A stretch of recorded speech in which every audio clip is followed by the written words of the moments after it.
امام پاک کا سر یزید کے سامنے رکھا ہوا ہے. ابو برزہ اسلمی حضور کے صحابی بوڑھے ہو گئے. وہ تاجر تھے، منڈی میں وپار کرتے تھے، کاروبار، مال لے کر آئے تھے دمشق میں، منڈی میں سودے کر رہے تھے. ایک تاجر نے کہا ابو برزہ تو رسول اللہ کا صحابی ہے، سودے کرتا پھرتا ہے، تجھے پتہ نہیں رسول اللہ کے نواسے کو کربلا میں شہید کر دیا گیا. آپ کے دل پر قیامت گزر گئی. فرمایا مجھے کیا خبر دے رہے ہو؟ انہوں نے کہا یزید بدبخت بدنہاد نے عبید اللہ بن زیاد کو، عمر بن سعد کو، شمر ذی الجوشن کو یہ ذمہ داری سونپی تھی کہ حسین سے میرے لیے بیعت لو یا سر کاٹ کے لے آؤ. وہ امام تو شہید ہو گئے، آج ان کا سر یزید کے پاس آ رہا ہے. وہ لٹا ہوا قافلہ، اسیران اہل بیت کا قافلہ آ رہا ہے یزید کے پاس. وہ زیارت کے لیے جب یزید کے دارالامارات میں پہنچے تو دیکھا مخدرات عصمت پاک باز بیبیاں کو قیدی بنایا ہوا ہے. امام زین العابدین کے پاؤں میں بیڑیاں ہیں، ہاتھوں میں ہتھکڑیاں ہیں، رسیوں سے جکڑا ہوا ہے. اللہ اکبر. امام زین العابدین کو دیکھا زنجیروں میں جکڑے ہوئے ہیں. پاک باز خانوادہ نبوت کی مقدس خواتین قیدی ہیں. اور یزید کے سامنے میرے امام کا سر اقدس ایک تشت میں پڑا ہے. یزید نے ایک سٹک پکڑی ہوئی تھی، چھڑی، اور امام علامہ ابن حجر عسقلانی نے لکھا کہ وہ چھڑی پکڑ کے امام پاک کے ہونٹوں پہ اور دانتوں پہ مارتا تھا اور کہتا تھا یہ ایک باغی کا سر ہے، یہ ایک باغی کا سر ہے جو انجام کو پہنچ گیا. کون کہہ رہا ہے؟ یزید علیہ ما علیہ. امام حسین کے دانتوں پہ بھی چھڑیاں مار رہے ہوں. ابو برزہ اسلمی صحابی رسول تھے نا، بوڑھے تو ضرور تھے لیکن بڑی گرجدار آواز میں شیر کی طرح بولے. محمدی کچھار کا شیر تھا نا. تو ابو برزہ اسلمی نے کہا او کمینے کہیں کے، او کمینے کہیں کے، کچھ شرم کر، جہاں تو چھڑیاں مار رہا ہے میں نے آمنہ کے لال نبی نور و رحمت کو دیکھا، حضور ان لبوں کو بوسے دیا کرتے تھے. جن دانتوں پہ تو چھڑیاں مار رہا ہے حضور ان دانتوں کو چوما کرتے تھے. اس نے کہا تو بوڑھا نہ ہو گیا ہوتا تو تیری میں گردن اڑا دیتا. فرمایا بلے ہو نمازی، بلے ہو مسلمان، میرے بڑھاپے کا خیال آ گیا ہے اور ان کے خون رسول ہونے، نسل رسول ہونے، اولاد رسول ہونے کا حیا نہیں آیا.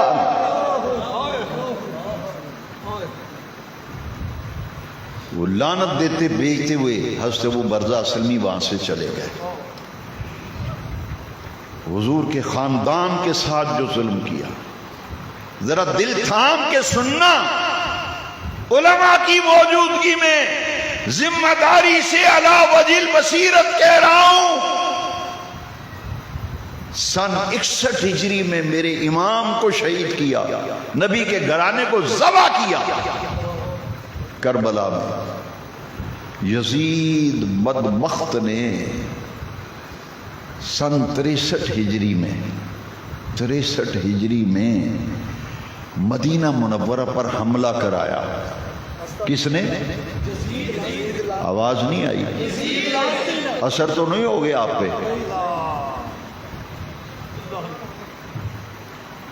آپ بھی مسلمان سمجھ رہے ہیں. کتنے لشکر کو بھیجا؟ 12,000. کیوں؟ اس نے کہا مدینے والے حسین کو میں نے قتل کیا، نبی کے گھرانے کو ذبح کیا، مدینے والے میرے ہو گئے مخالف، پورا شہر میرے خلاف ہو گیا، بغاوت ہو گئی. اس نے کہا جاؤ مدینے پہ جا کے حملہ کر دو، ان کو نصیحت آئے کہ جو یزید کا دشمن ہوگا اس کا حال کیا ہوتا ہے. اور سجن ذرا فیصلہ دل سے کرا، دل سے فیصلہ کرا اور سوچ. 12,000 لشکر مدینے پہ حملہ آور ہوا اور یزید نے کہا 3 دن تک مدینہ تمہارے لیے حلال ہے. نوجوانوں جاؤ، ہسٹری کا اسٹوڈنٹ پوچھو، اسے تاریخ میں واقع حرہ کہتے ہیں. 3 دن یزید نے کہا جو عورت اچھے چڑھ جائے اس کی آبرو ریزی کرو اور جو سامنے آ جائے اسے قتل کر دو، گھروں کو لوٹ لو. 3 دن تک رسول اللہ کی مسجد نبی میں نہ اذان ہونے دی نہ جماعت ہونے دی.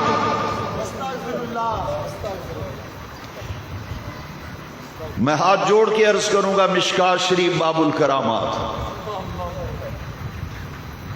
کتاب کا نام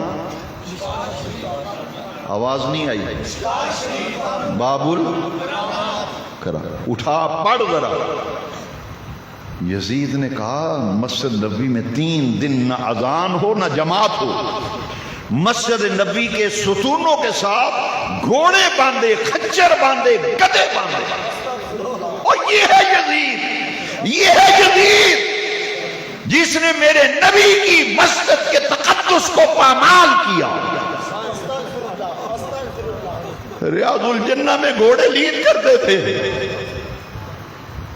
ریاض الجنہ میں. اور تیرے مسلمان نے ریاض الجنہ میں گھوڑے بندوائے، خچر، گدھے لید پیشاب کرتے تھے. خیر التابعین حضرت سعید بن مسیب رضی اللہ عنہ، خیر التابعین فرماتے ہیں میں تو مسجد نبی کے بغیر کبھی نماز نہیں پڑھی. میں نے 3 دن یزید نے قبضہ کر لیا، یزیدی فوج نے. یزید نے 12,000 کا لشکر دمشق سے بھیجا، مدینے پہ یلغار کی، حملہ کیا. محراب نبی کا تقدس پامال، منبر رسول کا تقدس پامال. گڑے گھوڑے گدھے خچر لید اور پیشاب کرتے تھے مسجد نبی. سعید ابن مسیب کہتے ہیں میں باہر نکلا کہ میں دیوانوں والی حرکتیں کرتا ہوا جاتا ہوں، یہ مجھے کہیں کہ کوئی پاگل آدمی ہے، جانے دو. کہتے میں نے غسل کیا، بال ان کے ذرا بڑے تھے نا، غسل کر کے نکلے تو بالوں کو اس طرح کرتے نکلے. ایک فوجی یزیدی فوجی نے پکڑ لیا، اس نے کہا اس کا جو کمانڈر تھا نا بڑا افسر، اس نے کہا اس کو قتل کر دو. وہ کہتے ہیں میں نے دیوانوں والی حرکتیں شروع کر دی، یہ مجھے پاگل سمجھ کے چھوڑ دیں. میں نے جب پاگلوں والی حرکتیں کی نا تو وہ افسر کہتا ہے یار یہ کوئی مسجد کا درویش ملنگ آدمی ہے، اس کو چھوڑ دو، جانے دو. کہتے میرا کام بن گیا، میں حضور کے روضے کے پاس جا کے بیٹھ گیا. مدینے میں مسجد نبی میں سرکار کے روضے کے پاس دیوار کے ساتھ ٹیک لگا کے بیٹھ گیا. اب اذان تو ہو نہیں رہی، یزیدی فوج کا قبضہ ہے مدینہ شریف میں. کہتے میں پریشان ہو گیا، کیسے پتہ چلے گا کہ نماز کا وقت ہوا ہے یا نہیں. مشکات شریف باب الکرامات کہتے ہیں حضور کی قبر انور سے اذان کی آواز آئی، پھر اقامت کی آواز آئی اور جماعت کی آواز آئی. اس طرح میں مسجد نبی میں 3 دن نمازیں پڑھتا رہا. لیکن جب گدھے خچر گھوڑے لید و پیشاب کرتے تھے، فرماتے میرے دل کو بڑی تکلیف، کلیجہ پھٹ جاتا تھا. اس یزید بدبخت نے مدینہ منورہ میں ظلم کی انتہا کر دی، سیاہ کارنامہ. علماء کی موجودگی میں کہہ رہا ہوں، اسی حملہ جب مدینہ شریف پہ ہوا 1700 صحابہ تابعین جلیل القدر تابعین اور صحابہ جن کی تعداد تاریخ دانوں نے 1700 لکھی ہے، ان میں جلیل القدر صحابہ کو یزیدیوں بدبختوں نے یزید کے حکم سے قتل کیا، انہیں شہید کیا. دوستو واقعہ کربلا کے بعد سن 63 ہجری، اگر ہمت ہے تو کلیجے پہ ہاتھ رکھ لو، 700 کواری لڑکیوں سے زنا کیا گیا۔ تاریخ میں پڑھو یہ واقعہ ہر رات۔ تیسرا کارنامہ سنو، مدینہ شریف پہ حملہ کیا، کربلا میں خاندان رسول کو ذبح کیا، مدینہ منورہ پہ یزید نے حملہ کیا۔ پھر اس نے تیسرا سیاہ کارنامہ جو کیا، 3.5 سال حکمران رہا، اور 3.5 سالوں میں اس بدبخت نے 3 بڑے سیاہ کارنامے سر انجام دیے، کالی کرتوتیں۔ اس نے مکہ مکرمہ پہ حملہ کیا، مکہ مکرمہ پر بیت اللہ پہ اتنے پتھر برسائے خانہ کعبہ پہ کہ پتھروں کے ٹکرانے سے چنگاریاں پیدا ہوئیں، اور ان بدبختوں یزیدیوں نے غلاف کعبہ کو آگ لگا دی۔ بیت اللہ کو یزیدیوں نے آگ لگائی۔